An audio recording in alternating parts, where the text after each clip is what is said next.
संध्या नमस्कार। मैं के पांडे, के स्टडी जोन के यूट्यूब चैनल पर आप सभी का स्वागत है।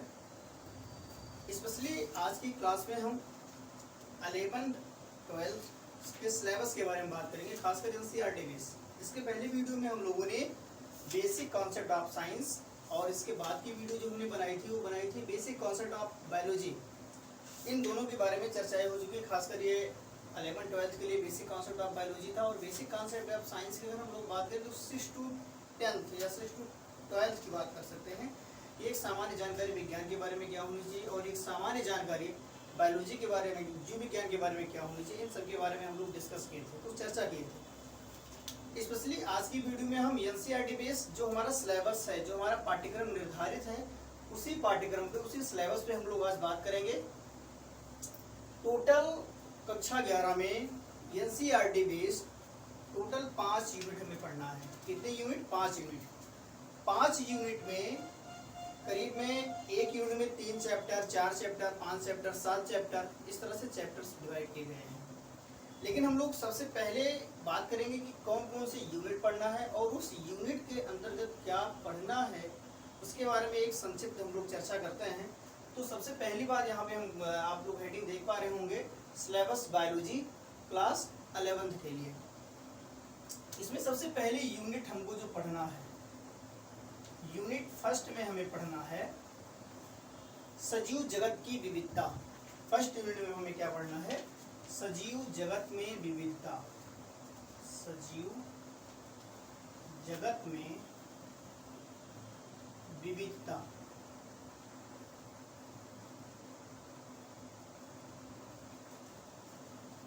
सजीव जगत में विविधता, इसको हम लोग कह सकते हैं diversity in living world. First unit में हमको क्या पढ़ना है? डाइवर्सिटी इन लिविंग वर्ल्ड, या इसी को बोलते हैं सजीव जगत में विविधता। इसके अंतर्गत हमें क्या क्या पढ़ना है, एक छोटा सा डेमो ले लेते हैं।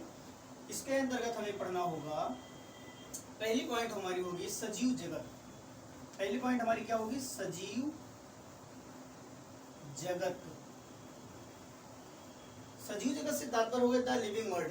सजीव जगत से क्या तात्पर्य हो गया? Living world. अब देखते हैं कि सजीव जगत में हमें पढ़ना क्या क्या है। स्पेशली हम लोग सभी जानते हैं कि एनिमल्स एंड प्लांट्स दो होते हैं, और इन्हीं दो में ही लाइफ पाई जाती है। आखिर में एनिमल एंड प्लांट एक दूसरे से भिन्न कैसे हैं, या जो निर्जीव हैं या जो नॉन लिविंग हैं वो एक दूसरे को भिन्न कैसे हैं, ऐसे कौन से कैरेक्टर्स पाए जाते हैं, ऐसे कौन से लक्षण होते हैं सजीवों के अंदर जो निर्जीवों से भिन्न हैं, इसमें हमें स्पेशली बात करना सजीव जगत की, ठीक है ना, द लिविंग वर्ल्ड। दूसरी पॉइंट में सजीव जगत की विविधता में दूसरी पॉइंट हमारी जो आएगी, उसमें हम बात करेंगे जीव जगत का वर्गीकरण, क्लासिफिकेशन ऑफ लिविंग ऑर्गेनिज्म। जीव जगत का वर्गीकरण, जीव जगत का वर्गीकरण, इंग्लिश में इसको बोलते हैं classification of living organism.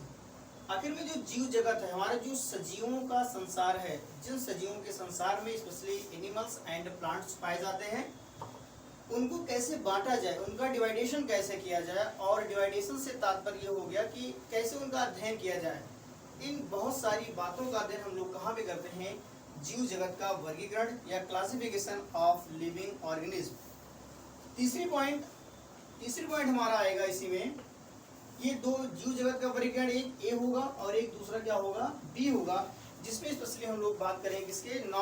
Nomenclature में। बाइनॉमेनक्लेचर आएगा, प्लांट किंगडम आएगा, और द्विनाम पद्धति जिसको हम बाइनॉमेनक्लेचर के नाम से जानते हैं, 5 किंगडम सिस्टम आएगा, डोमेन सिस्टम आएगा। कहने का तात्पर्य इस जीव जगत में सारे के सारे कई वैज्ञानिकों ने अलग अलग तरीकों से जीवों का वर्गीकरण किया है। उसमें बाइनॉमेनक्लेचर, domain system, 5 kingdom system, 6 kingdom system, animals and plants, ये सारी चीजें आएंगी इसमें, ठीक। उसके बाद में यूनिट हमारी सेकंड आ जाती है। तो फर्स्ट यूनिट सजीव जगत की विविधता, हमें क्या क्या पढ़ना है? सजीव जगत पढ़ना है, इसको हम लोग बोलेंगे the living world. Classification of living organism पढ़ना है, और एनिमल्स एंड प्लांट्स के बारे में बाइनॉमेनक्लेचर, 5 किंगडम सिस्टम, अर्थात जीवों को किस तरीके से 5 जगत में डिवाइड किया गया है, इसका डिटेल अध्ययन हम लोग इसमें करेंगे, ठीक।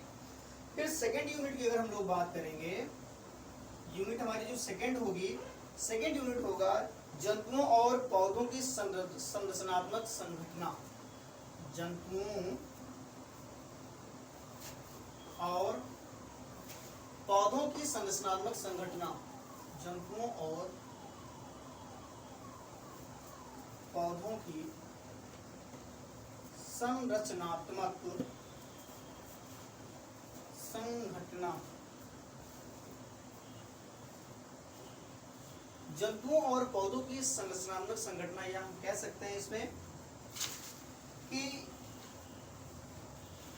Structural organisation of animal and plants. Structural organisation and animals and plants, अर्थात जो जंतु और पौधे होते हैं इनके शरीर की बनावट कैसी है, इसमें कौन से एक कोशिका है, कौन सी बहु कोशिकीय है, यूनिसेलुलर मल्टीसेलुलर इसको बोलते हैं। कह सकते हैं कि चूंकि अगर संरचना के हिसाब से देखा जाए तो हमारा जो जीव जगत है वह जीव जगत सिर्फ 3 खंडों में बांटा गया है, हाइड्रोस्फीयर, लिथोस्फीयर एंड एटमॉस्फीयर। स्थल मंडल, जल मंडल और वायुमंडल। इन 3 के अलावा क्या एनिमल्स या जीवधारी कहीं और निवास करते हैं? तो आपका आंसर आएगा यहाँ, इसके अलावा कहीं भी निवास नहीं करते हैं। तो जंतुओं और पौधों की संरचनात्मक संघटना ये दूसरी हमारी यूनिट होगी। Organisation, structural organisation of animals and plants. इसके अंतर्गत हमें पढ़ना है पुष्पीय पौधों की आकार की। इसमें जो पहला चैप्टर हमारा होगा पुष्पीय पौधों की, पुष्पीय पौधों की आकार की,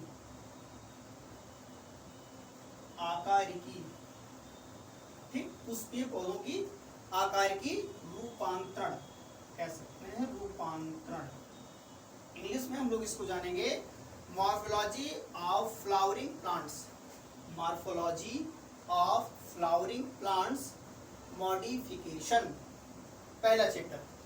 दूसरा चैप्टर इसमें हम लोग पढ़ेंगे, अच्छा चलिए, पुष्पीय पौधों के आकार की रूपांतरण से तात्पर्य क्या होगा, हम इसमें स्पेशली ये जानेंगे कि एक बीज से नन्हा सा शिशु कैसे बनता है, एक बीज से पौधा कैसे बन जाता है, पौधा कैसे डेवलप करके मोटी मोटी टहनियों का या तनों में विभक्त हो जाता है, तनों के साथ फिर उसके बाद में उसमें पत्तियां कैसे आ जाती हैं, पत्तियों आने के बाद में उसमें पुष्प कैसे बनते हैं, और पुष्प बनने के बाद उसमें फ्रूट कैसे बनता है, बीज कैसे बनता है, इन सब का अध्ययन हम लोग कहाँ पे करेंगे, पुष्पीय पौधों की आकार की या रूपांतरण में। ठीक, दूसरी बात आएगी कुछ आवृत बीजी पौधे।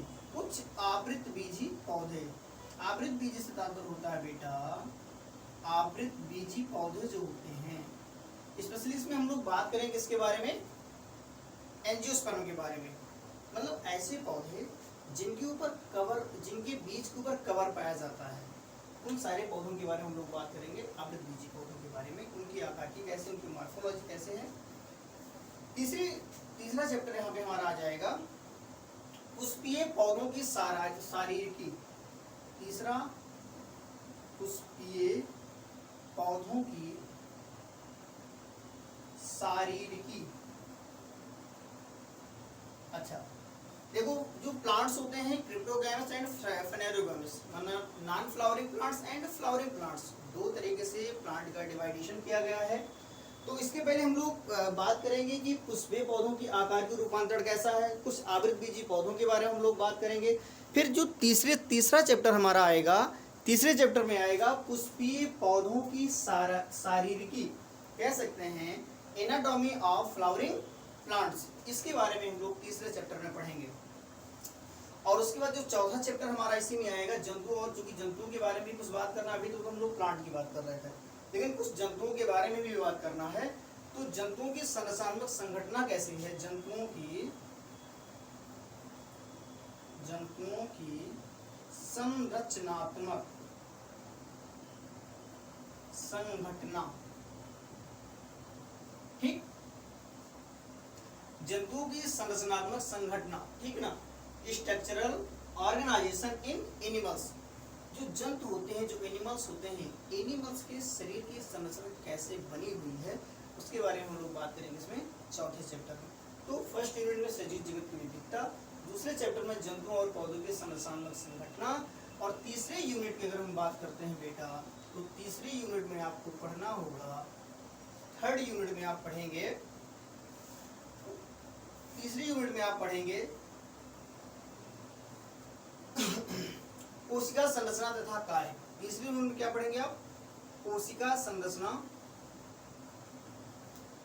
कोशिका संरचना तथा कार्य। ठीक। Cell structure and function. क्या? Cell structure and function. Cell structure and function, कोशिका संरचना और कार्य। इसमें स्पेशली हम लोग बात करेंगे बेटा सेल के बारे में। ठीक। Unit of life is called cell. कोशिका क्या है? जीवन की एक मूलभूत इकाई है। तो इसमें हम लोग किसके बारे में पढ़ेंगे? कोशिका जीवन की इकाई। पहला चैप्टर होगा unit of life is cell. ठीक है ना? कोशिका जीवन की इकाई, कोशिका जीवन की इकाई पहला चैप्टर होगा। दूसरे चैप्टर में हम लोग बात करेंगे बायोमॉलिक्यूल, या इसी को बोलेंगे जैविक अणु, जैविक अणु बायोमॉलिक्यूल। और तीसरा चैप्टर हमारा जो इसी में होगा कोशिका चक्र एवं कोशिका विभाजन, cell cycle and cell division. कोशिका चक्र एवं कोशिका विभाजन, कोशिका विभाजन, cell cycle and cell division की बात करेंगे हम लोग चैप्टर नंबर 3 में। तो तीन यूनिट की बात यहाँ पे हम लोगों ने कर लिया।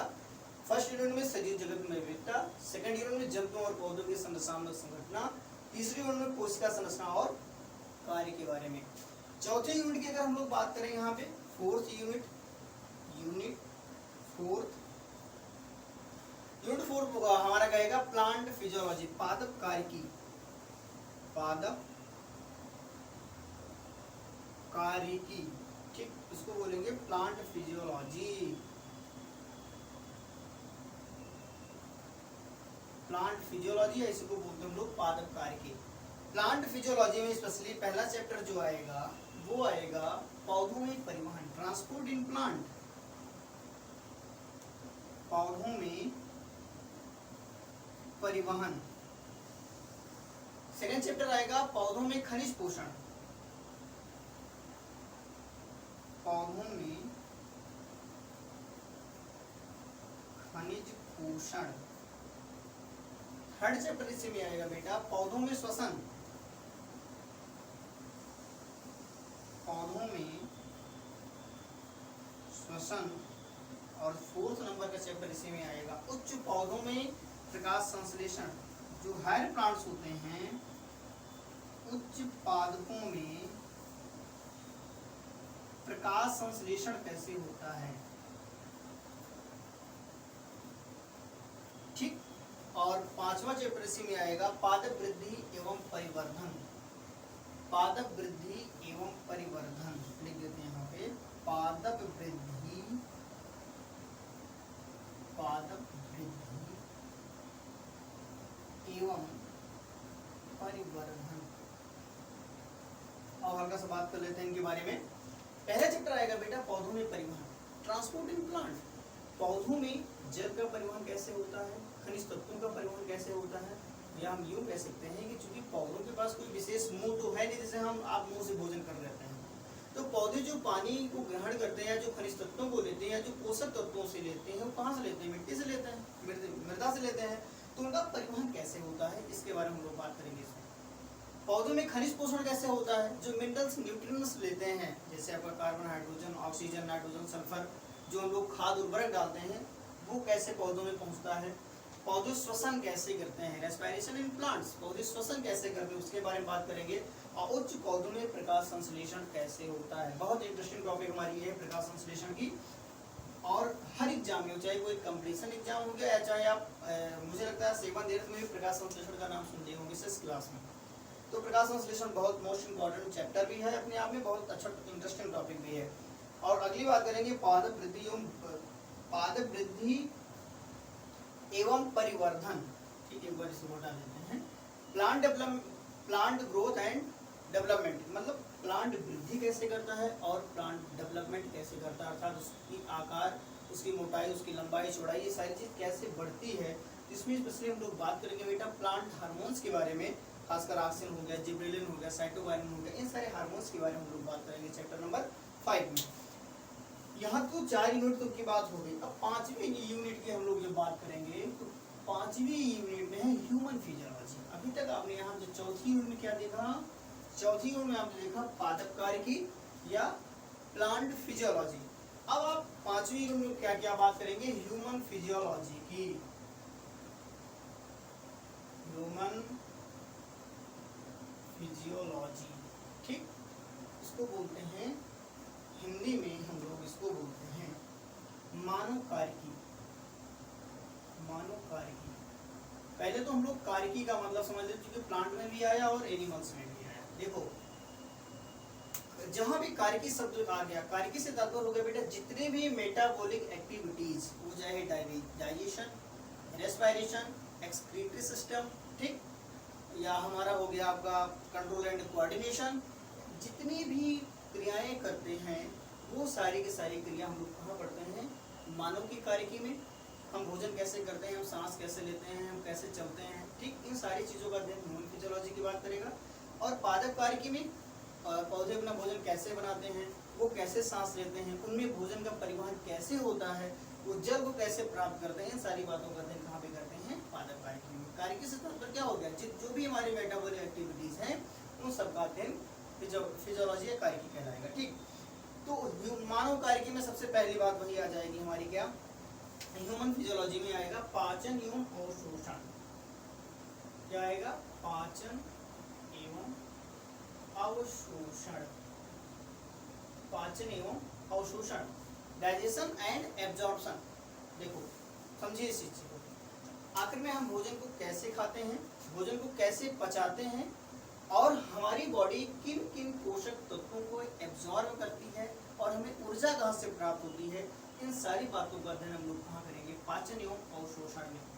दूसरा चैप्टर आएगा श्वसन और गैसों का विनिमय। श्वसन, श्वसन एवं गैसों का विनिमय, गैसों का विनिमय, ठीक। थर्ड चैप्टर में आपका आएगा देह तरल एवं परिसंचरण। देह तरल एवं परिसंचरण, ठीक।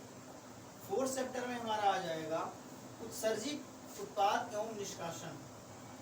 उत्सर्जित उत्पाद एवं निष्कासन, निष्कासन, ठीक। नंबर 5 की अगर हम लोग बात करेंगे तो नंबर 5 में हमारा आ जाएगा गमन एवं संचलन। गमन एवं संचलन या संचालन, चलिए संचालन लिख दीजिए। और नंबर 6 पॉइंट में हमारी बात आएगी तंत्रिकीय नियंत्रण एवं समन्वय। तंत्रिकीय नियंत्रण एवं समन्वय, तंत्रिकीय नियंत्रण एवं समन्वय। और 7वां चैप्टर इसी में हमारा आ जाता है रासायनिक समन्वय एवं एकीकरण, या लिख देते हैं रासायनिक समीकरण,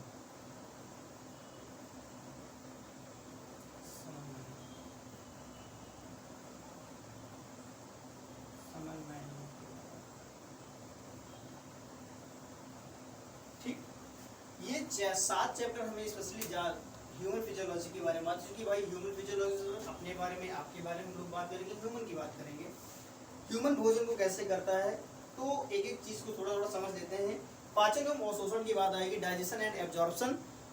भोजन को कैसे ग्रहण करते हैं, भोजन कैसे पचता है, भोजन का अवशोषण कहाँ पे होता है, कैसे होता है, इन सारी बातों का अध्ययन हम लोग कहाँ करेंगे, पाचन एवं अवशोषण में।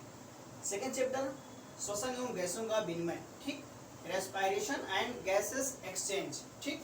हम कार्बन डाइऑक्साइड को कैसे निकाल देते हैं, ऑक्सीजन को कैसे लेते हैं, इन सारे प्रोसेस का अध्ययन हम लोग कहाँ पे करेंगे, श्वसन की क्रिया में। हम सांस कैसे लेते हैं, ठीक ना, इसमें ब्रीथिंग की एक बात आ जाएगी। गैस एक्सचेंज, श्वासोच्छ्वास जिसको हम लोग हिंदी में बोलते हैं, तो दोनों में डिफरेंस क्या होता है, श्वसन एवं गैसों का विनिमय, इसके बारे में हम लोग बात करेंगे थर्ड चैप्टर में। सेकंड चैप्टर में, थर्ड चैप्टर बात करेंगे देह तरल एवं परिसंचरण, क्योंकि ये सारी चीजें ह्यूमन फिजियोलॉजी की बात है, तो ये हमारे लिए कुछ ज़्यादा ही इंटरेस्टिंग बन जाता है। और इससे बहुत सारे क्वेश्चन, क्योंकि स्पेशली हमारे बारे में बात करना है तो बहुत सारी चीज़ों का अध्ययन इसमें भी करना होता है। ठीक, तो श्वसन एवं गैसों का विनिमय हो गया।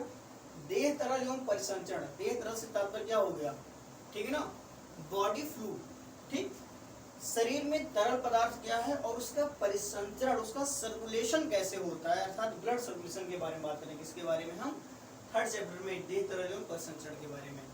उत्सर्जी पदार्थ एवं निष्कासन, ठीक, जो एक्सक्रीटरी मटेरियल्स होते हैं, जो वर्ज्य पदार्थ होते हैं जो हमारे शरीर के लिए हानिकारक होते हैं, वो पदार्थ कैसे बनते हैं, कहाँ बनते हैं, किस रूप में बनते हैं।